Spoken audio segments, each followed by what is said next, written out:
மரணத்திற்கு பாத்திரனாய் இருக்கிறான் என்றார்கள். அப்பொழுதே அவருடைய முகத்தில் துப்பி அவரை குட்டினார்கள். சிலர் அவரை கன்னத்தில் அறைந்து, கிறிஸ்துவே, உம்மை அடித்தவன் யார்? அதை ஞான திருஷ்டியினால் எங்களுக்கு சொல்லும் என்றார்கள். அத்தருணத்தில் பேதுரு வெளியே வந்து அரமனை முற்றத்தில் உட்கார்ந்திருந்தான். அப்பொழுது வேலைக்காரி ஒருத்தி அவரிடத்தில் வந்து, நீயும் கலிலேயனாகிய இயேசுவோடே கூட இருந்தாய் என்றாள். பரலோகத்தின் தேவனுக்கு ஸ்தோத்திரம் உண்டாகட்டும். முக்கியமாக நாம் இந்த நாளிலே கற்றுக்கொள்ளக்கூடிய பாடம் என்னவென்றால், அன்னா காய்பா இவர்கள் யாவரும் ஆசாரியர்களாய் இருந்தார்கள். இந்த ஆசாரியர்கள் நல்லவர்களா கெட்டவர்களா? ஒரு ஊழியக்காரனாக இருக்கக்கூடியவன் நல்லவனாக காணப்பட வேண்டும். ஆசாரியர்கள் என்பவர்கள் கர்த்தருக்கு ஊழியம் செய்யக்கூடிய நபர்கள்தான். ஆனால் கர்த்தருக்கு பிரயோஜனம் இல்லாத, தேவனுடைய வார்த்தைகளை கேட்டு உணர்வில்லாத ஊழியக்காரர்களை ஆண்டவர் குற்றம் சாட்டி கொண்டுதான் இருப்பார். அன்றைக்கே கள்ள தீர்க்கதரிசிகள், கள்ள போதர்கள் இருந்தார்கள். குறிப்பாக இயேசு கிறிஸ்து வாழ்ந்த காலகட்டத்தில் அநேக கள்ள போதர்களும் கள்ள தீர்க்கதரிசிகளும் வாழ்ந்தார்கள். நீங்கள் பழைய ஏற்பாட்டிலே பார்க்கும் பொழுது அநேக வஞ்சிக்கக்கூடிய கள்ள தீர்க்கதரிசிகள் இருந்தார்கள். எனக்கு அருமையானவர்களே, ஆசாரிய ஊழியத்தை செய்யக்கூடியவன் கர்த்தருக்கு விரோதமாய் எழும்பும் போது கர்த்தர் கண்டிப்பாக கோபப்படுவார். கர்த்தருடைய ஊழியத்தை செய்யக்கூடியவன் கர்த்தருக்கு விரோதமாகவே செயல்பட்டால் எப்படிப்பட்டவன்? அவன் கர்த்தருக்கு பிரயோஜனமுள்ள ஊழியக்காரன் அல்ல என்பதை முதலாவது நீங்கள் அறிந்து கொள்ள வேண்டும். அருமையானவர்களே, நம்ம பார்த்தோம், முதல் குற்றவாளி யார் என்று சொன்னால் யூதாஸ் காரியோத்து. இந்த யூதாஸ் காரியோத்து என்கிற மனிதன் இயேசு கிறிஸ்துடைய சீசனாய் தான் காணப்பட்டார். ஆனால் அவருக்குள்ளே பிசாசு இருந்தபடினாலே வஞ்சிக்கப்பட்டார். இயேசு கிறிஸ்துவை முதலாக காட்டி கொடுத்தவர் யார் என்று சொன்னால் யூதாஸ் காரியோத்து பணத்திற்காக ஆசைப்பட்டு காட்டி கொடுத்தார். யூதாஸ் லஞ்சங்களை வாங்கி கொண்டார். யாரிடத்திலிருந்து வாங்கி கொண்டார்? பிரதான ஆசாரியர்களிடத்திலிருந்து வாங்கி கொண்டார். யூத மத குருக்களிடமிருந்து அவர் வாங்கி கொண்டார். சரி, இப்படியாக வாங்கி கொண்டு எங்கே கொண்டு போக வேண்டும் என்று சொன்னால் கோர்ட்டுக்கு தான் கொண்டுட்டு போகணும். ஒரு மனிதன் கைது செய்யப்பட்டு விட்டால் முதலாவது எங்கே அழைத்து செல்லப்படுவார்? நீதிமன்றத்துக்கு அழைத்து செல்லப்படுவார். இப்ப பாருங்க, கைது செய்ய போகிற இடத்திலே யார் யார் இருக்கிறார்கள் என்று சொன்னால் ஆசாரியர்கள் இருக்கிறார்கள். இயேசு கிறிஸ்துவை கைது செய்வதற்கு ஏன் ஆசாரிகள் அங்கே இருக்க வேண்டும்? ஆசாரிகளுடைய ஊழியர்கள் அங்கே இருக்க வேண்டும். தம்பி, எக்கோ கம்மி பண்ணு. ஆசாரிகளுடைய ஊழியர்கள் ஏன் அங்கே இருக்க வேண்டும்? நீங்கள் சற்று கவனித்து கேட்க வேண்டும். இந்த வார்த்தைகள் என்ன பண்ண முக்கியமானதாய் காணப்படுகிறது. அருமையானவர்களே, இயேசு கிறிஸ்து நடு ராத்திரியில கைது செய்யப்படக்கூடியவராய் இருக்கிறார். நடு ராத்திரியில் அங்கே என்ன வேலை? ஊழியக்காரர்களாக இருக்கிறவர்களுக்கு என்ன அங்கே வேலை? ஏன் இயேசு கிறிஸ்துவை இரவு நேரத்தில் வந்து அங்கே பிடிக்க வேண்டும்? பிடிக்கிறவர்கள் பகல் நேரத்தில் வந்து பிடிக்க வேண்டியது தானே. இரவு நேரத்தில் அங்கே விசாரிக்கிறதுக்கு என்ன அங்கே காரியம்? அவரை கொல்ல வேண்டும் என்கிற சதியோடு அவர்கள் அங்கே போகிறார்கள். அருமையானவர்களே, அது ஒரு தனிப்பட்ட இரவு நடவடிக்கையாய் காணப்படுகிறது. முதல் விசாரணை எங்கு நடைபெறுகிறது? முதல் விசாரணை எங்கே நடைபெறுகிறது என்று சொன்னால் நேராக கோர்ட்டுக்கோ அல்லது நீதிமன்றத்துக்கோ ஜெயிலுக்கோ என்ன பண்ண கூட்டிட்டு போல. முதல் விசாரணை நடைபெறுகிற இடம் அன்னா என்கிற இந்த ஆசாரியனுடைய இடத்திலே கூட்டி கொண்டு போய்விட்டார்கள்.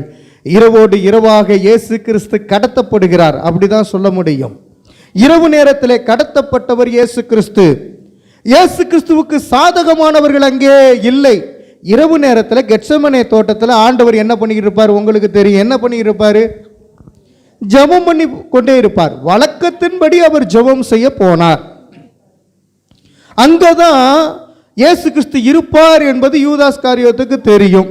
எனக்கு அருமையானவர்களை, சீஷர்களுக்கும் தெரியும், அன்பின் சீஷர்களுக்கும் தெரியும். ஆண்டவராகிய இயேசு கிறிஸ்து அங்கே ஜெபம் பண்ணுகிற வேளையிலே கைது செய்து நேராக கூட்டி கொண்டு போன இடம் பிரதான ஆசாரியனுடைய இடத்திற்கு கூட்டி கொண்டு போனார்கள். அண்ணாவுக்கு முன்பாக ஒரு தனிப்பட்ட விசாரணை நடைபெறுகிறது. அந்த அண்ணா ஆண்டவருடைய ஊழியத்தை செய்யக்கூடியவனா இருக்கக்கூடிய பொய்யான ஒரு ஊழியக்காரன். அவன் ஒரு கள்ள போதகனாய் காணப்படுகிறான் என்பதை நீங்கள் புரிந்து கொள்ள வேண்டும். இரவில் ஏன் விசாரணை? சட்டம் கூறுவது என்ன? சட்டத்தின்படி கோர்ட்டை நைட் நேரத்தில் கூட்டவே கூடாது. அப்போ சட்டத்துக்கு புறம்பாக இவர்கள் செயல்படுகிறார்கள். எங்கே கொண்டு போய் வைக்கிறார்கள்? பிரதான ஆசாரியன் அண்ணாவுடைய அந்த வீட்டிலே, அவன் தங்குகிற இடத்திலே அந்த இரவு நேரத்தில் ஒரு விசாரணை நடக்கிறது. அருமையானவர்களே, இயேசுவுக்கு சாதகமானவர்கள் அங்கே ஒருத்தர் கூட இல்லை. சீசர்களுக்கு கிடையாது. எத்தனையோ ஜனங்களுக்கு ஆண்டவரை பற்றி போதித்திருக்கிறார். அப்படிப்பட்ட ஆண்டவருக்கு பிடித்தமான ஜனங்கள் யாருமே கிடையாது. இயேசு கிறிஸ்துவோடு இருக்கக்கூடியவர்கள் யாருமே அண்ணாவுடைய அரண்மனைக்கு வரவே இல்லை. அப்படிப்பட்டவர்களெல்லாம் அங்கே உடவும் இல்லை. சட்டம் சொல்லுகிறது இரவு நேரத்தில் கூட்டமோ விசாரணையோ நடைபெறக்கூடாது. இன்னைக்கு இருக்கிற கோர்ட்லையும் சரி, என்னைக்கு இருக்கிற கோர்ட்லையும் சரி, இரவு நேரத்தில் எந்த ஒருவரையும் விசாரிக்க கூடாது என்பதுதான் நீதிமன்றத்தினுடைய சட்டம். அந்த சட்டத்தை மீறுகிறவர்கள் யாரு அப்படின்னு முதலாவது நம்ம பார்க்கணும். அருமையானவர்களே, நீதிபதிகள் என்று இருக்கிறார்கள். இதுக்கென்று என்ன போனால் இராணுவ தலைவர்கள் இருக்கிறார்கள். ஆனால் அவங்கள என்னன்னா, போ அண்ணாவுடைய இடத்துக்கே போன்னு சொல்லி அவங்களே அனுப்பி வைக்கிறார்கள். அருமையானவர்களை, இரவு நேரத்தில் கோர்ட்டு நடைபெறுவதற்கு அனுமதி இருக்குதா இல்லையா? நீங்கள் சொல்லுங்க. அனுமதி இல்லை.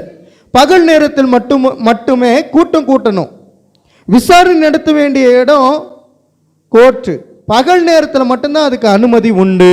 அல்லேலூயா சொல்லுங்க. எனக்கு அருமையானவர்களே, என்ன நடைபெறுகிறது? காய்பாவும் அவனோடு கூட இருக்கிறவர்களும் தேவனுக்கு விரோதமாகவே எழும்பினார்கள். அண்ணாவுக்கு முன் நடத்தப்பட்ட விசாரணையிலே எந்த ஒரு ஆதாரமும் கிடைக்கவில்லை. இயேசு கிறிஸ்து போய் அங்கே நிற்கிறார்.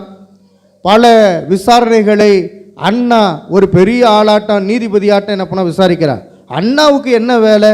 ஆசாரியன் வேலை, ஆண்டவர் கொடுக்கிற பணியை செய்ய வேண்டிய வேலை. ஆனால் அவன் என்ன பண்ணுறான்?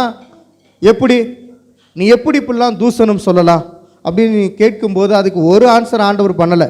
சட்டத்தை மீறியவர்கள் யாருன்னா நியாயாதிபதிகள்.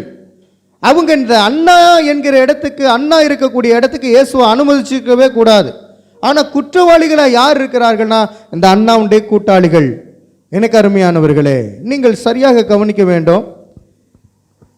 காலையில் 6 மணிலேருந்து சாயந்தரம் 6 மணி வரையிலையும் என்ன அப்படின்னா நீதிமன்றம் இருக்கும். ஆனால் அதுக்கு முன்னாடி இரவோடு இரவாக அந்த காலையிலே பலி செலுத்துவதற்கு முன்பு நீதிமன்றம் விசாரிக்க வேண்டும். அந்த விசாரணை நடத்துவதற்கு முன்பாக எந்த ஒரு அமர்வு நடக்கவே கூடாது. ஆனால் என்ன நடக்குது? இரவோடு இரவாக ஒரு அமர்வு அங்கே நடைபெறுகிறது.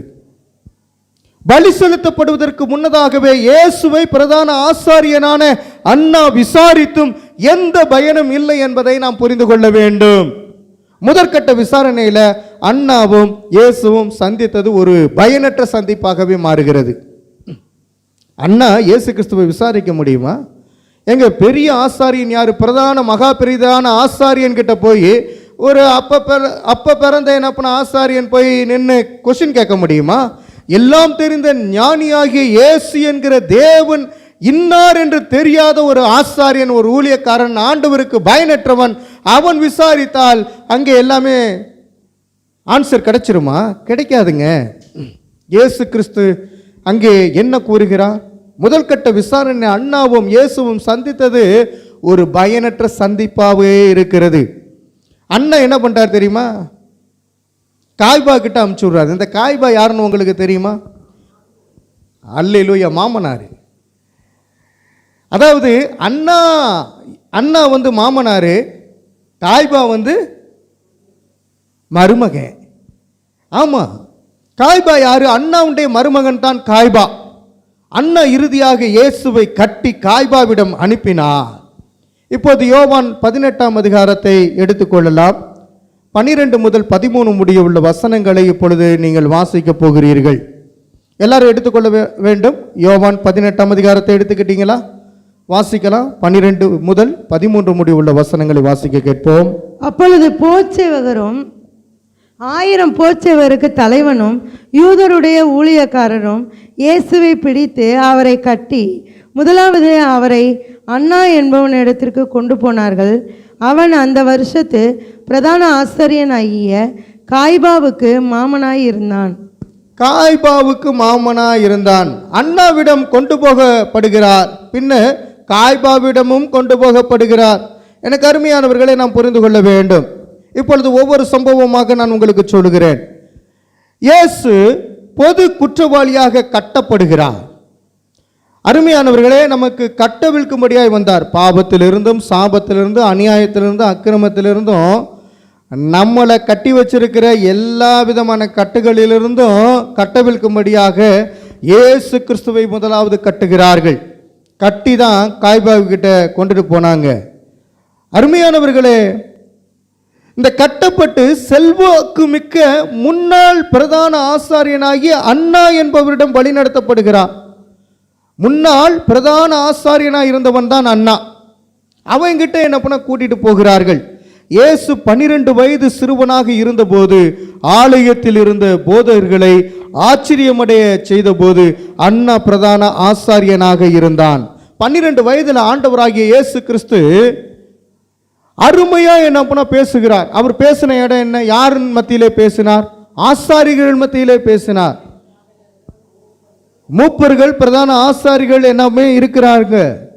ஐயோ, இவன் இப்படி ஆச்சரியமாய் பேசுகிறானே என்று 12 வயதுள்ள இயேசு கிறிஸ்துவை பார்த்தார்கள், ஆச்சரியமாய் பார்த்தார்கள். தாயின் தகப்பன் ஒரு பக்கம் தேடிக்கிட்டு அலைஞ்சாங்க. அந்த தாயின் தகப்பனை பார்த்து ஆண்டவர் என்ன சொல்லிட்டாரு? நான் பிதாவின் வேலையை செய்யணும், என்னை ஏன் தேடுகிறீங்க? நான் இதற்காகவே அழைக்கப்பட்டேன். 12 வயசுலே சொன்னவர் யாருன்னா இயேசு கிறிஸ்து. இயேசு கிறிஸ்து ஞானம் நிறைந்தவராய், எல்லா நியாயப்பிரமாணத்தையும் கற்றுக் கொடுத்தவராய். ஏன்னா நியாயப்பிரமாணத்தை வெளிப்படுத்தினவரே யாருன்னா இயேசு கிறிஸ்து தான். அவருக்கு எல்லாமே தெரியும். அருமையானவர்களே, சரியாக அவர் பிரசங்கம் பண்ணுகிறார். அதை பார்த்து ஆச்சரியப்பட்டவர்கள் யார் அப்படின்னு சொன்னா அந்த கூட்டத்தில் இந்த அண்ணாவும் ஒருவராக இருக்கிறார். ஏன்னா அவர் 12 வயதிலே பேசும் பொழுது அந்த ஆலயத்தில் இருந்த போதர்களை ஆச்சரியமடைய செய்த இயேசு கிறிஸ்து நல்லவராகவே காணப்பட்டார். எல்லாருக்கும் முன்னாடி ஒரு அருமையான குழந்தை நல்லா பேசுது அப்படின்னு நினைச்சாங்க. அண்ணா பிரதான ஆசாரியனாக இயேசு கிறிஸ்துடைய 12 வயதிலே இவர் காணப்பட்டார். அண்ணாவின் அநேக குமாரர்கள் பின்பு பிரதான ஆசிரியர்களாக சேவித்தனர். அருமையானவர்களே, பிரதான ஆசாரிகளை ஒரு கடவுளை போல பார்ப்பார்கள் அன்னைக்கு இருக்க யூதர்கள். மறைநூல் அறிஞர்களை, மூப்பர்களை, பிரதான ஆசாரிகளை பார்க்கும் பொழுது ஐயோ, தெய்வத்துக்கு சமமானவர்கள் என்று ஜனங்கள் எல்லாம் பார்க்கிற ஒரு தருணம். அந்த நேரத்தில் இயேசு கிறிஸ்து வந்து அவர்கள் மீது இருக்கிற குற்றங்களை எல்லாம் வைக்கிறார். இவர்கள் ஆண்டவருக்கு தகாத விதமாக ஊழியம் செய்யக்கூடியவர்கள், இவர்கள் தேவனுக்கு விரோதமாகவே கலகங்களை மூட்டக்கூடியவர்கள் என்றெல்லாம் ஆண்டவர் பலவிதத்திலும் என்ன பண்ண பேச ஆரம்பித்தார். சீசர்களுக்கு தெளிவுபடுத்தினார். அவரை சார்ந்திருக்கிறவர்களுக்கு தெளிவுபடுத்தி கொண்டே வந்தார். அருமையானவர்களே, அண்ணாவின் அநேக குமார்கள் எப்படிப்பட்டவர்களாக இருந்தாங்க? பிரதான ஆசாரியர்களாக இருந்தார்கள். அந்த ஆசாரியர்களை மக்கள் என்ன பண்ணா சேவிக்கும்படி செய்து விடார்கள். வந்தனங்களை எதிர்பார்த்தவர்கள் இந்த ஆசாரியர்கள். எங்களை பார்த்த விட்டி வந்தனம் செலுத்தணும், அதாவது கையெடுத்து கும்பணும், எங்களுக்கு மரியாதை கொடுக்கணும், இந்த அளவுக்கு என்ன பண்ண கொண்டு போயிட்டாங்க இந்த பிரதான ஆசாரியர்கள். அருமையானவர்களே, தற்போது அவனுடைய மருமகனாகிய காய்பா அந்த ஸ்தானத்தை வகிக்கிறான். பார்த்தீங்களா? மருமகன் எப்படிப்பட்டவனா இருக்கணும்?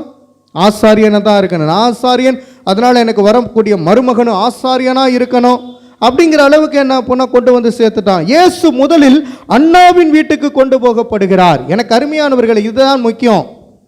கோர்ட்டில் போய் நிற்க வேண்டிய இயேசு கிறிஸ்து அங்கே எல்லாமே சொல்லுவாங்க, இவர் குற்றவாளியா குற்றவாளி இல்லையா அப்படின்னு.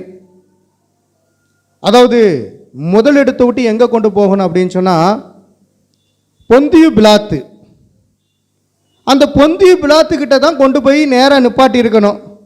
அவர் குற்றவாளி இல்லை என்று அப்பயே சொல்லியிருக்கணும். ஆனால் இங்கே பாருங்க, நடுராத்திரியில் இயேசுவுக்கு விரோதமான கூட்டமாக என்ன பண்ணா யார் வீட்டில் வந்து உட்காந்துருக்கிறாங்க? அண்ணாவின் வீட்டில் என்ன பண்ணா தனிப்பட்ட ஒரு விசாரணை நடைபெறுகிறது. அருமையானவர்களே, ஏனென்றால் அந்த பிரதான ஆசாரியன் யூத மத வாழ்க்கையில் நீண்ட காலமாக முக்கியத்துவம் வாய்ந்தவராக இருக்கிறார். அநேக நாட்கள் அவர் பதவியிலே காணப்பட்டவர். ஆசாரியர்களுடைய வேலை காலம் எவ்வளவுதான் உங்களுக்கு தெரியுமா? ஒரு ஆசாரியன் எவ்வளவு நாட்கள் பணியிலே காணப்பட வேண்டும்? ஒரு மாதத்திற்கு 15 நாட்கள் ஒரு குழுவாக செயல்படுவார்கள். இன்னொரு 15 நாட்கள் இன்னொரு ஆசாரிய குழுவுகள் செயல்படும். அது பழைய ஏற்பாட்டினுடைய ப்ரொசீஜர். ஆனால் இங்கே பாருங்க, அநேக நாட்கள் இவரே ஆசாரியராக இருக்கிறார். மற்றவங்கள உடலை நான் தான் ஆசாரியராக இருப்பேன் என்று சொல்லி பல நாட்களாக இருக்கிறார். இடையே அண்ணாவை பார்ப்பதற்கு கொண்டு செல்லப்படுவது பிரதான ஆசாரியனாகிய காய்பா 71 அங்கத்தினர்கள் அடங்கிய யூத உயர்நீதிமன்றமாகிய நியாய சங்கத்தை ஒன்று கூட்டுவதற்கும் பொய் சாட்சிகளை கூட்டி சேர்ப்பதற்கும் நேரத்தை அனுமதிக்கிறது. எனக்கு அருமையானவர்களே, இங்கே என்ன நடக்கிறது என்று சொன்னால் 71 அங்கத்தினர்கள், காய்பா 71 அங்கத்தினர்கள் அடங்கிய யூத உயர்நீதிமன்றமாகிய நியாய சங்கத்தை ஒன்று கூட்டுவதற்கும் பொய் சாட்சிகளை கூட்டி சேர்ப்பதற்கும் நேரத்தை அனுமதிக்கும்படியாக எங்கே நேரத்தை செலவு பண்ணுகிறார்கள் என்று சொன்னால், அந்த நள்ளிரவிலே அண்ணாவுடைய வீட்டிலே நேரங்களை செலவு செய்து கொண்டிருக்கிறார்கள். 71 அங்கத்தினர்கள் பொய் குற்றச்சாட்டுகளை உடனடியாக அங்கே விதிக்கும்படியாக இயேசு கிறிஸ்துவின் மீது எப்படியெல்லாம் குற்றங்களை சுமத்தலாம் என்று குற்றத்தை சுமத்தும்படியாக அவர்கள் நின்று கொண்டே இருக்கிறார்கள். நேற்றைய நாளிலும் கூட ஒரு செய்தியை கேட்டேன். எனக்கு அருமையானவர்களே, இப்பொழுது இந்திய தேசத்தில் இருக்கக்கூடிய ஆர்எஸ்எஸ்ஐ யாரும் நம்ம ஆர்எஸ்எஸ் தேர்ந்தெடுக்கலை. ஆனால் மோடி ஆர்எஸ்எஸ் என்கிற ஒரு பொல்லாத கூட்டத்தோடு சேர்ந்து இந்திய தேசத்தை முற்றிலுமாக கைப்பற்றிவிட வேண்டும் என்பதற்காக பல சூழ்ச்சிகளை செய்து கொண்டிருக்கிறார்கள். நேற்று ஒருத்தர் சொல்கிறாரு யூடியூப் வீடியோவில், விரைவாக முதலமைச்சர் ஸ்டாலின் கைது செய்யப்பட இருக்கிறார், அவருடைய மகனும் கைது செய்யப்பட இருக்கிறார். எந்த வழக்கில் என்று சொன்னால், பல கோடிகள் டாஸ்மார்க்கிலே அவர்கள் கையாடல் செய்திருக்கிறார்கள். எனவே அதனுடைய அமைச்சரை முதலாவது கைது செய்துவிட்டு படிப்படியாக துணை முதலமைச்சரையும் அமைச்சரையும் கைது செய்வதற்குரிய காரியங்களை எப்பொழுது செய்வார்கள் என்று சொன்னால், 2026ஆம் ஆண்டிலே நம்முடைய தமிழ்நாட்டில் தேர்தல் நடக்கப் போகிறது. அப்படி தேர்தல் நடக்கிற வேளையிலே முன்பாக அரசு செய்து விடுவார்கள் என்ற நியூஸை சொன்னார். ஏற்கனவே இப்படி பல பேர் இப்படி தான் மாட்டிக்கொண்டார்கள். குறிப்பாக கடைசியாக டெல்லியிலே நடைபெற்ற தேர்தலிலே, லாஸ்டாக டெல்லியில் யார் ஆட்சி செய்து கொண்டிருக்கிறது? விளக்கமாறு கட்சியை கொண்ட ஒரு ஆம் ஆத்மி கட்சியை, அந்த ஆம் ஆத்மி கட்சியை நடத்தினவர் உண்மையில் ஒரு குற்றவாளியாய் காணப்பட்டார். கடைசி நேரத்தில் எலெக்ஷனுக்கு முன்னாடி அவரை கைது செய்து அந்த நீதிமன்றங்களும் சரி, நல்லா கவனிங்க, எலெக்ஷன் கமிஷன் நடத்தக்கூடிய அந்த எலெக்ஷன் நடத்தக்கூடியவர்களும் சரி, அவங்க என்ன பண்ணிட்டாங்க தெரியுமா? பிஜேபிக்கு சாதகமாகவே இன்றும் செயல்பட்டு கொண்டிருக்கிறார்கள். அருமையானவர்களே, பல குற்றச்சாட்டுகள் அவர்கள் மீது இருக்குது, தகுதியான எலெக்ஷன் நடத்தவில்லை என்று சொல்லி. ஆனால் அதை பற்றிய ஒரு கவலையும் இல்லாமல் மீண்டும் மீண்டுமாக தேசத்தை பாழ்படுத்தும் வேலையை தான் அவர்கள் செய்து கொண்டிருக்கிறார்கள். பல குற்றச்சாட்டுகள் பிஜேபியின் மீது உண்டாகிக்கொண்டே இருக்கிறது.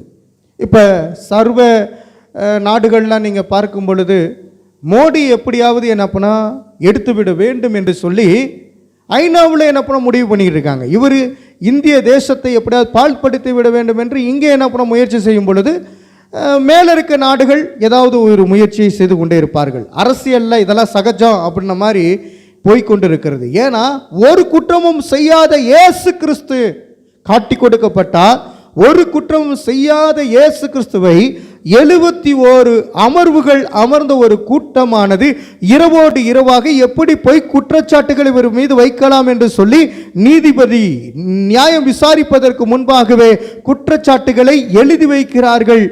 அண்ணா அரண்மனையிலே, குறிப்பாக அண்ணாவின் வீட்டிலே, அண்ணா அரண்மனை அப்படின்னு சொல்லிட்டு அண்ணா அரண்மனை, அண்ணாவின் வீடு, அந்த வீட்டிலே உட்கார்ந்து எல்லாமே ஆலோசனை பண்ணுகிறார்கள். 2வது அமர்வு எங்கே அப்படின்னு சொன்னா காய்பா கிட்ட அமுச்சு விடுறாங்க. அங்கேயும் உட்காந்து என்ன பண்ண பேசி தீர்மானம் பண்ணுகிறார்கள். அருமையானவர்களே, நீங்கள் பார்க்க வேண்டும், பொய் சாட்சிகளை கூட்டி சேர்ப்பதற்கு நேரத்தை அவர்கள் செலவு பண்ணுகிறார்கள்.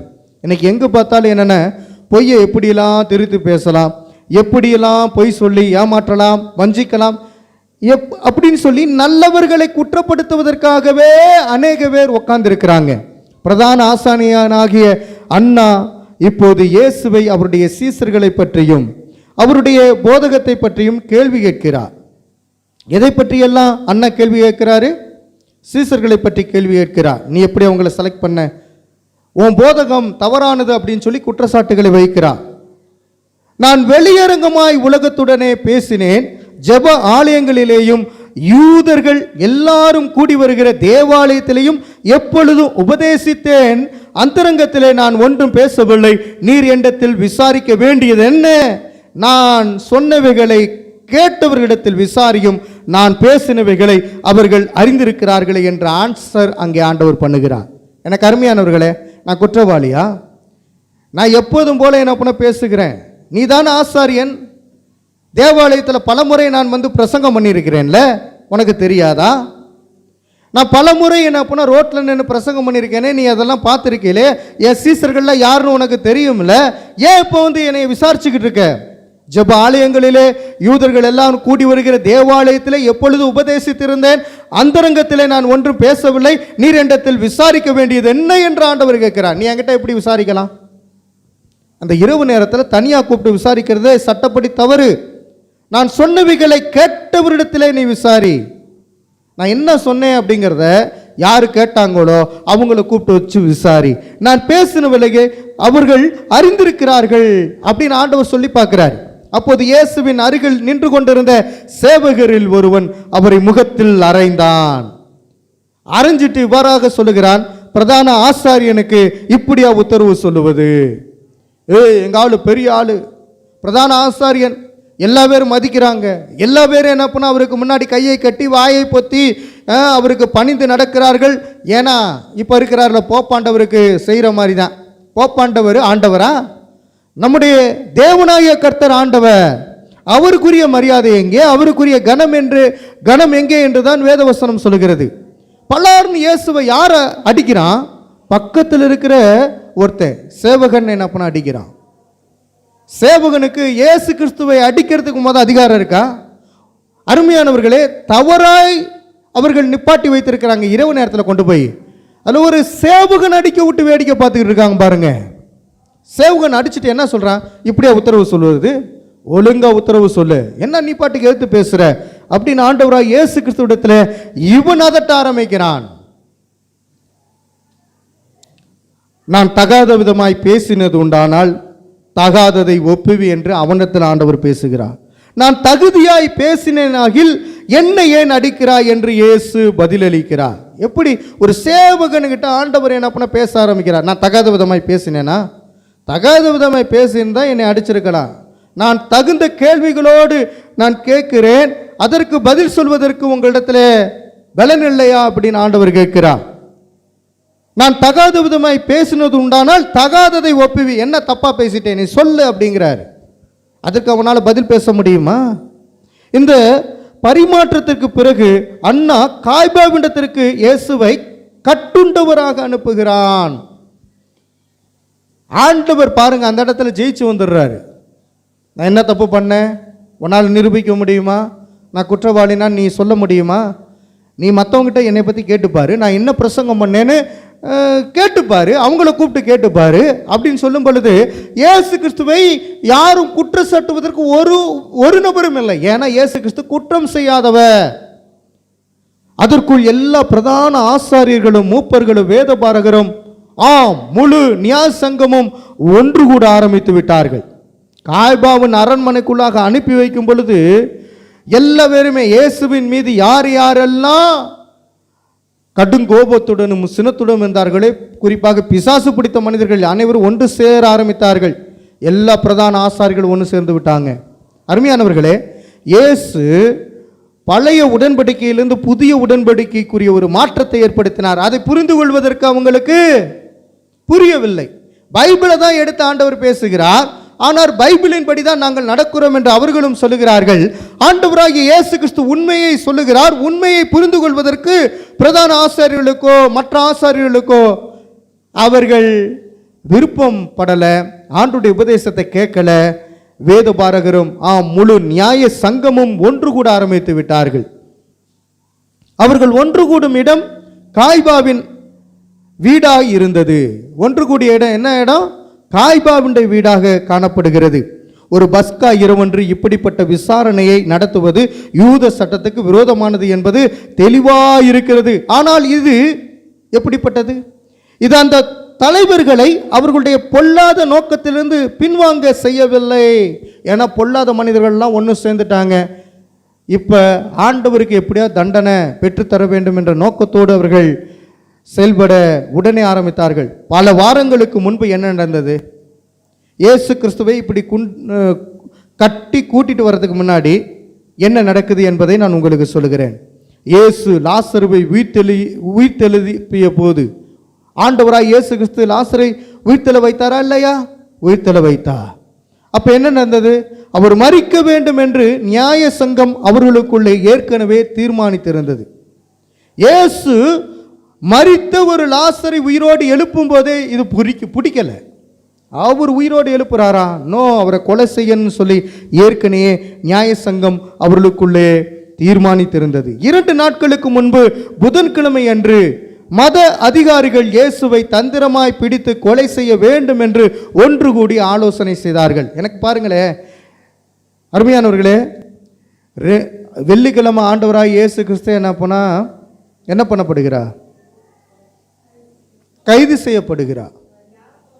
வியாழக்கிழமை கைது செய்யப்படுகிறார், வெள்ளிக்கிழமை மரிக்கிறார். அப்போ 2 நாளைக்கு முன்னாடி என்பது எது? புதன்கிழமை. இந்த புதன்கிழமை உட்காந்து எல்லா பேருமே யோசிக்கிறாங்க, விடக்கூடாது. புதன்கிழமை என்று மத அதிகாரிகள் இயேசுவை தந்திரமாக பிடித்து கொலை செய்வதற்காக அவர்கள் கூடி ஆலோசனை செய்தார்களாம். அவருடைய விசாரணைக்கு முன்பே அவர் உண்மையில் குற்றவாளி என்று முடிவு செய்யப்பட்டிருக்கிறார்கள் என்பதை எண்ணி பாருங்கள். முடிவு வருவதற்கு முன்பாகவே அவர் குற்றவாளி அப்படின்னு சொல்லி அவங்களா தீர்மானம் பண்ணிட்டாங்க. இயேசுவுக்கு எதிராக ஒரு வழக்கை உருவாக்குவதற்கு பொய் சாட்சி கொடுக்கக்கூடிய சாட்சிகளை கண்டுபிடிப்பதற்கு இப்போது முயற்சிகள் நடந்து கொண்டிருக்கிறது. அருமையானவர்களே, டக்குன்னு குற்றவாளியாய் அவர் மாற்றப்பட்டு விட்டால் அந்த குற்றவாளி எப்படிப்பட்ட கிரியைகளை நடப்பித்தார், எப்படி அவர் குற்றமுடையவர் அப்படிங்கிறதுக்காக நபர்களை ஏற்படுத்த ஆரம்பிக்கிறார்கள். அதற்கு காசுகளை கொடுக்கிறார்கள். அதாவது தங்கள் அத்தாட்சியில் இணக்கமாயிருக்கும் ஒரு சாட்சியும் கிடைக்கவில்லை. இயேசு கிறிஸ்து நல்லவராகவே இருக்கிறார், வல்லவராகவே இருக்கிறார். ஆளு தொலைவி பார்க்குறாங்க, ஆளு கிடைக்க மாட்டேன்ருச்சு. என்ன பண்ணியிருப்பாங்க? பொய் சாட்சி கொடுக்கக்கூடிய சாட்சிகளை கண்டுபிடிப்பதற்கு இப்போது முயற்சிகள் நடந்து கொண்டிருக்கின்றன. என்ற போதிலும் தங்கள் அத்தாட்சியில் இணக்கமாயிருக்கும் ஒரு சாட்சியும் கிடைக்கவில்லை. இறுதியிலே 2 பேர் முன் வந்து உறுதியாக கூறுகின்றன, கைவேலையாகிய இந்த தேவாலயத்தை நான் இடித்து போட்டு என்ன பண்ணுவாரா? இடித்து போட்டுட்டு கைவேலை இல்லாத வேறொன்றை 3 நாளைக்குள்ளே கட்டுவேன் என்று இவன் சொன்னதை நாங்கள் கேட்டோம் என்று சொன்னார்கள். இயேசு அப்படி சொன்னாரா? ஆனா இயேசு சொன்னது என்னவா இருக்கும்? இயேசு என்ன சொன்னாரு? அவர் மரிக்க போறதை சொல்லுகிறார். நான் 3ஆம் நாளில் ஆண்டவராய் இயேசு கிறிஸ்து நான் மரித்து 3ஆம் நாளில் உயிரோடு எழும்புவேன் என்று தெளிவாக சொல்லுகிறார். ஆனா இவங்க என்ன சொல்றாங்க? இந்த தேவாலயத்தை ஆண்டவர் என்ன பண்ணிடுறாராம்? இடித்து போட்டுருவாராம். 3 நாளைக்குள்ளே கட்டுவேன் என்று இவன் சொல்லுகிறான், தேவதூசனம் சொல்லுகிறான் என்று சொன்னார்கள். இந்த தேவாலயம் கட்டுவதற்கு எத்தனை ஆண்டுகள் ஆனதா? 46 ஆண்டுகள் ஆனதாம். இஸ்ரவேலில் எருசலேம் தேவாலயம் கட்டுவதற்கு 46 ஆண்டுகள் ஆனதாம். அதை இவர் என்னன்னா இடிச்சிட்டு 3 நாளில் கட்டுவேங்கிறாரே, இது எப்படி? பொய் குற்றச்சாட்டுகளை ஏற்படுத்துகிறார்கள். அதுக்கப்புறம் இவர்கள் உனக்கு விரோதமாய் சாட்சி சொல்லுகிறதை குறித்து நீ ஒன்றும் சொல்லுகிறது இல்லையா என்று காய்பா கேட்கிறான். ஆனால் இயேசு பேசாமல் இருக்கிறான். அருமையானவர்களை, இயேசு கிட்ட ஒரு ஸ்பெஷாலிட்டி என்னன்னா, தேவையற்ற நபர்கள் பேசும்போது ஒரு சில நேரத்தில் அமைதியாயிடணும். ஆமென் சொல்லலாமே. ஆன்சர் சொல்லிடணும், சொல்லிட்டு புரியலையா திரும்ப திரும்ப குடைஞ்சிக்கிட்டே இருக்கானா, பேசாமல் அமைதியாக போய்கிட்டே இருக்கணும். ஏசு அமைதியாகி விட்டார் ஒரு கட்டத்தில். இவர்கள் உனக்கு விரோதமாய் சாட்சி சொல்லுகிறதை குறித்து நீ ஒன்றும் சொல்லுகிறது இல்லையா என்று காய்பா கேட்கிறார். இவங்க ஜோடிக்கப்பட்டு தான் கொண்டுட்டு வந்திருக்காங்கன்னு எல்லாம் வல்ல ஆண்டவராகிய தேவனுக்கு தெரியும். அவர் ஒன்றுமே பேசலை. நியாய சங்கம் வெட்கப்பட வேண்டிய விதத்தில் இந்த பொய் குற்றச்சாட்டிலும் கூட சாட்சிகள் தங்கள் கதைகளை இணக்கமாய் சொல்ல முடியவில்லை. சரியான கதைகளை சொல்லி என்ன பண்ணா, உண்மையை போல என்ன பண்ண சொன்னாலும் அது உண்மை இல்லை, அது எல்லாத்துக்கும் என்ன பண்ண தெரிஞ்சு போன விஷயம். ஆகையால் பிரதான ஆசாரியன் ஒரு வித்தியாசமான சூழ்ச்சிகளையும் முயற்சி செய்கிறான். காய்பா வித்தியாசமான சூழ்ச்சிகளை முயற்சி செய்கிறான். என்ன சூழ்ச்சியா இருக்கும் கொஞ்சம் யோசித்து பாருங்க. அருமையானவர்களே, அதுக்கு முன்னாடி ஒரு காரியத்தை சொல்றேன். கடவுளுடைய குமாரனானவர் யாருன்னா இயேசு கிறிஸ்து. கடவுளுடைய குமாரனான உரிமை பாராட்டி கொள்ளும் எவரையும் பற்றி யூதர்கள் எவ்வளவு உணர்ச்சி வசப்படுவார்கள் என்பதை காய்பா அறிந்திருக்கிறான். முக்கியமான சொல்லும் பொழுது, நான் தந்தையிடமிருந்து வந்த மகன் அப்படின்னு சொன்னா யாராவது நம்புவாங்களா? இப்ப எல்லா யூதர்களும் பிதாவாகிய தேவனை, கடவுளை வழிபட்டு கொண்டே இருக்கிறார்கள். நான் அவருடைய மகன் அப்படின்னு சொல்லுறாரு. அதுக்கு தான் எல்லாருமே டென்ஷன் ஆகுறாங்க. ஏன்டா கடவுளுக்கு எங்கடா மகன், அப்போ தாய் யாரா, நீ என்னடா பொய் சொல்லிக்கிட்டு வரியா அப்படின்னு சொல்லி இந்த யூதர்கள் ஏற்கனவே கொதிச்சு போய் அவர்கள் உணர்ச்சி வசப்பட்டவர்களாக இருந்தார்கள். இதற்கு முன் 2 சமயங்களில் இயேசுவை மரணத்துக்கு தகுதியாயிருக்கும் ஒரு தேவதூசனம் சொல்பவராக சிந்தியாமல் துணிச்சலாக முடிவு செய்தனர். இவன் தேவதூசனம் சொல்லுகிறான். என்ன தேவதூசனம்? தேவனுடைய குமாரன் என்று சொல்லுகிறார். இவரை சும்மா விடக்கூடாது என்று சொல்லுகிறார்கள். ஒரு சமயம் அவர் தாம் கடவுளுக்கு சமமாக இருப்பதாக உரிமை பாராட்டி கொள்ளுகிறார் என்று அவர்கள் தவறாக கற்பனை செய்து கொண்டு அவ்வாறு கூறியிருக்கிறார்கள். காய்பா இதெல்லாம் ஆமா சாமி ஆமா சாமின்னு போடுறாரு. காய்பாவுக்கு திருட யாருன்னு தெரியும். யார் திருட? சாட்சி, பொய் சாட்சி சொல்ல வந்தவன் தான் திருடன். அவன் பொய் சாட்சி சொல்றான்னு தெரியுது. ஏன்னா ஏற்பாடு பண்ணதே இவங்க ஆளுக தான். ஆமா நீ சொல்றதெல்லாம் வாஸ்தவம். மாமனாரை பகச்சிக்க கூடாதுன்னு சொல்லி ஆமா சாமி போறாரு. காய்பாவுடைய மாமனார் யாரு? அண்ணா. அண்ணா அமுச்சு விட்டுருக்கிற ஆளு, என் மாமே அமுச்சு விட்டுருக்க ஆளு, அவரை நான் பகச்சிக்க கூடாது என்ற அந்த ஒரு தைரியத்தில் இயேசுவின் மீது என்ன பண்ண எல்லா குற்றச்சாட்டுகளையும் சாட்டுகிறார்கள். அதற்கு ஒரு சில நபர்களையும் ஏற்படுத்தி விட்டார்கள். அருமையானவர்களே, ஒரு சமயம் அவர் தாம் கடவுளுடைய சமமாக இருப்பதாக உரிமை பாராட்டி கொள்கிறார் என்று அவர்கள் தவறான கற்பனை செய்து கொண்டு இப்பொழுது தந்திரமாக வலியுறுத்தி கேட்கிறான். நீ தேவனுடைய குமாரனாகிய கிறிஸ்து தானா? அதை எங்களுக்கு சொல்லும்படி ஜீவனுள்ள தேவன் பேரில் உன்னை ஆணையிட்டு கேட்கிறேன் என்று கேட்கிறார். காய்பா என்ன கேட்கிறான் தெரியுமா? என் கடவுள் யாருன்னு எனக்கு தெரியும், ஆனா நீதாவுடைய குமாரனா, எனக்கு ஆணையிட்டு சொல் என்று ஜீவனுள்ள தேவன் பேரில் உன்னை ஆணையிட்டு கேட்கிறேன் என்று சொல்லி கேட்கிறான். யூதர்கள் என்ன நினைத்தாலும் சரி, இயேசு உண்மையில் கடவுளுடைய குமாரன். பேசாமல் இருந்தால் நாம் கிறிஸ்து என்பதை மறுதலிப்பதாக புரிந்து கொள்வார்கள். ஆகையால் இயேசு தைரியமாக பதிலளிக்கிறார். நீ சொன்னபடிதான் என்று சொல்லுகிறார். காய்பா கிட்ட என்ன சொல்றார் ஆண்டவர்? நீ சொல்றபடிதாயா நான் தேவனுடைய குமாரன் என்று சொல்லி தெளிவாக சொல்கிறார். அருமையானவர்களே, எதுக்கு பேசணும் எதுக்கு பேசக்கூடாதுன்னு ஆண்டவருக்கு தெரிந்திருந்தது. குற்றம் சாட்டுகிற அந்த குற்றவாளி குற்றம் சாட்டுக்கொண்டே இருக்கிறார்கள். அந்த குற்றம் சாட்டுகிறவர்கள் பொய்யாய் ஜோடிக்கப்பட்டு குற்றம் சாட்டுகிறார்கள். அதை ஆண்டவர் என்ன பண்ண பார்க்குறாரு. இவங்க பொய்யாய் ஜோடிக்கப்பட்டு வழக்குகளை இங்கே கொண்டு வந்திருக்கிறார்கள். ஆமா சாமி போடுறாங்க, அதுக்கு நான் எதுவும் பேசக்கூடாது. ஆனால் இந்த வார்த்தை முக்கியமான வார்த்தை. நீ தேவனுடைய குமாரனா, ஆணையிட்டு கேட்கிறேன் என்று சொன்னபடி ஆம் நான் தேவனுடைய குமாரன் தான். சிம்பிளாக சொல்லிட்டார் ஆண்டவர், நான் தேவனுடைய குமாரன் தான். அவங்களுக்கு கோவருமா வராதா? அப்போ காய்பா நாடக பாணியில் தன் வஸ்திரங்களை கிழித்து கொண்டு உணர்ச்சி வசப்பட்டு இவ்வாறாக சொல்லுகிறான். இவன் தேவதூசணம் சொன்னான், இனி சாட்சிகள் நமக்கு வேண்டியதென்ன? எப்படியாவது குற்றப்படுத்தணும், சாட்சிகள் வேண்டியதென்ன? இவன் தேவனுடைய குமாரன் என்று தேவதூசணம் சொன்னான் என்று சொல்லி சட்டையை கிழிச்சுக்கிறான். இதோ அவன் தூசணத்தை இப்பொழுது கேட்டீர்களே, உங்களுக்கு என்னமாய் தோன்றுகிறது என்று மற்றவங்களை பார்த்து சொல்றான். ஏற்கனவே இயேசுவின் மீது குற்றம் சாட்டக்கூடிய நபர்கள் மாத்திரமே அங்கே இருக்கிறார்கள். கொலை செய்ய வேண்டும் நோக்கத்தோடு இருக்கிறவர்கள் தான் அங்கே இருக்கிறாங்க. அப்போ ஒரு நாடகமே அங்கே நடக்குது. சட்டையை கிழிச்சுக்கிறான், இவனை எப்படியாவது என்ன பண்ணா தண்டனை கொடுக்க வேண்டும் என்று சொல்லி எல்லாரும் ஏக மனதோடு கூட என்ன பண்ண காணப்படுகிறார்கள். மரணத்துக்கு பாத்திரனா இருக்கிறான் என்று நியாய சங்கம் அறிவிக்கிறது. பின்பு அவர்கள் அவரை கேலி செய்ய ஆரம்பிக்கிறார்கள். பாருங்க, இப்ப குற்றவாளி இல்லை இயேசு கிறிஸ்து, இப்ப குற்றவாளி ஆக்கிட்டாங்க. அவர் என்ன பண்றாங்க, அப்படியே அவர் மேல அவதூறாய் பேசினவர்கள் ஏளனமாய் சிரிக்க ஆரம்பிக்கிறார்கள். அவரை கன்னத்தில் அறைந்து அதில் துப்புகிறார்கள். மற்றவர்கள் அவருடைய முகம் முழுவதையும் மூடிவிட்டு தங்கள் கைகளினால் அவரை அடித்து ஏளனமாக இவ்வாறாக சொல்லுகிறார்கள், கிறிஸ்துவே, உம்மை அடித்தவன் யார்? அதை ஞான திருஷ்டியினால் எங்களுக்கு சொல்லும். இந்த முறைகளான பழி தூற்றுதல் இரவு நேர விசாரணையின் போது நடக்கிறது. இந்த இரவு நேரத்தில் தகாத விதத்தில் தகாத ரீதியாக விசாரணை நடக்கிறது. காய்பாவுடைய அந்த அரண்மனைக்குள்ளாக, குறிப்பாக சொல்ல போனோம்னா காய்பாவின் அவனை என்ன பண்ணா அந்த வீட்டுக்குள்ளாக உக்காந்துக்கிட்டு அடிக்கிறாங்க, காரி துப்புறாங்க, ஏளனம் பண்ணுறாங்க. இப்போ உன்னை அடித்தது யாருன்னு என்ன பண்ணா கேட்கிறார்கள். இவ்வளவு தூரம் என்ன பண்ணா கர்த்தர் நமக்காக அவமானப்பட்டார். நான் முடிக்க போகிறோம். எனக்கு அருமையானவர்களே, நான் உங்ககிட்ட கேள்வி கேட்குறேன், நீங்கள் சொல்லணும். இயேசு முதலில் எங்கே கொண்டு போகப்படுகிறார்? அண்ணாவுடைய வீட்டிற்கு. அங்கே அவருக்கு என்ன நடக்கிறது சொல்ல முடியுமா? அங்கே என்ன நடக்கிறது? விசாரிக்கிறாங்க. சரி, விசாரணை நடைபெறுகிறது. அடுத்து இயேசு எங்கே கொண்டு போகப்படுகிறார்? காய்பா கிட்ட போய் இரண்டாவது விசாரணை அங்கே நடைபெறுகிறது. என்ன நோக்கத்திற்காக அங்கே கொண்டு செல்லப்பட்டது?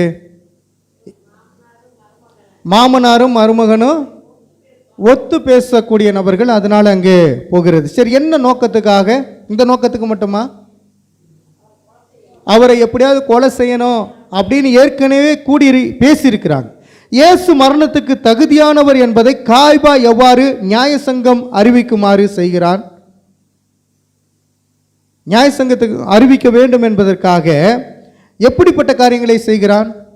2 நபர்களை ஏற்படுத்துகிறான். அந்த 2 நபர்களும் பொய் குற்றச்சாட்டுகளை முன்வைக்க வேண்டும் என்பதற்காக ஏற்படுத்துகிறான். விசாரணையின் போது என்ன பழி தூற்றும் முறைகேடான நடத்தை நடக்கிறது? இப்போ நான் சொன்னேன் அல்லவா, தேவதூஷணம் சொன்னான். என்ன, இவன் தேவனுடைய குமாரன் என்று சொல்லுகிறான். இது 2வது பாயிண்ட். முதல் பாயிண்ட் என்ன கேட்கிறாரு அவரு? தேவாலயத்தை இடிச்சு இவர் 3ஆம் நாளில் கட்டுகிறேன் என்று சொன்னார் அல்லவா, அது. அப்ப 2 குற்றச்சாட்டுகள் இவர் மீது பகிரங்கமாய் வைக்கப்பட்டு விட்டது. அதனாலே சட்டை கிழிச்சுக்கிறான், இவன் தேவதூஷணம் சொல்லிவிட்டான், இவன் குற்றவாளி அப்படின்ன பிறகு என்ன நடக்கிறது? அவர் மேலே காரி துப்ப ஆரம்பித்தார்கள், அவரை அடிக்க ஆரம்பித்தார்கள், எல்லாரும் என்ன பண்ணா சிரிக்க ஆரம்பித்தார்கள். இந்த நிலைமை தான் என்ன பண்ண காணப்பட்டது. சத்தத்தை மீறியவர்கள் பின்பாக பார்க்கும் பொழுது நியாயாதிபதிகள். அண்ணாவுக்கு முன் நடத்தப்பட்ட விசாரணையிலே எந்த ஆதாரமும் கிடைக்கவில்லை. வழக்கை தள்ளுபடி செய்வதற்கு பதிலாக அவர்கள் சட்டவிரோத நீதிமன்றத்தை நடத்த தொடங்கினார்கள். சட்டவிரோதமாக நடக்கப்பட்டதுதான் வீட்டில் நடைபெற்ற நீதிமன்ற வழக்கு. குற்றவியல் வழக்குகளை பல்வேறு நீதிமன்றங்கள் பகல் நேரத்தில் மட்டுமே விசாரிக்க வேண்டும். கோர்ட்டு டைம் என்ன? காலை முதல் சாயந்தரம் வரையிலும் தான். ஆனால் கோர்ட்டு டைமை இவங்க என்னன்னா மதிக்கலை. இவங்க இரவு நேரத்தில் விசாரிக்கிறாங்க. இயேசுவை பாதுகாக்க எந்த சாட்சிகளும் இல்லாமல் விசாரணை நடத்தியது யார் அப்படின்னா இந்த அண்ணாவும் காய்பாவும். இயேசுவை விசாரிக்கும் பொழுது சாட்சிகள் தேவனுடைய பிள்ளைகள் அங்கே இல்லை பாருங்க. அதனுடைய பின்னணி தான் என்ன? காலையிலே பலி செலுத்துவதற்கு முன்பு நீதிமன்றத்தின் எந்த ஒரு அமர்வும் நடைபெறக்கூடவே கூடாது. ஆனால் அங்கே நடைபெறுகிறது.